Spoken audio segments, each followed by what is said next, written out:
ഭരണവിരുദ്ധ വികാരമാണ് തെരഞ്ഞെടുപ്പിൽ പ്രതിഫലിച്ചതെന്ന് മുസ്ലിം ലീഗിന്റെ അഖിലേന്ത്യാ ജനറൽ സെക്രട്ടറി പി.കെ. കുഞ്ഞാലിക്കുട്ടി. നിലമ്പൂർ നഗരസഭയിൽ അടക്കം UDF മുന്നേറ്റം നടത്തി.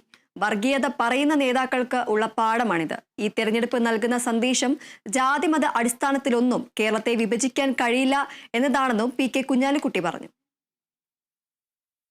ഈ തെരഞ്ഞെടുപ്പിൻ്റെ സന്ദേശം എന്ന് പറയുന്നത് 2-3 കാര്യങ്ങളാണ്. ഈ വർഗീയത ഒക്കെ വളരെയധികം പറയുന്ന ആളുകൾക്ക് നിലമ്പൂർ ഒരു പാഠാണ്. ജാതി മത അടിസ്ഥാനത്തിലൊന്നും കേരളത്തെ വിഭജിക്കാൻ കഴിയില്ല.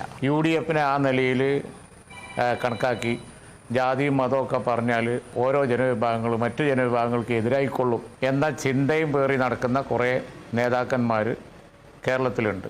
അവർക്കൊക്കെ ഒരു പാഠാണിത്. മതേതര കേരളത്തെ അണ്ടർ എസ്റ്റിമേറ്റ് ചെയ്യേണ്ട എന്നാണ് നിലമ്പൂർ തെരഞ്ഞെടുപ്പ് കാണിക്കുന്നത്.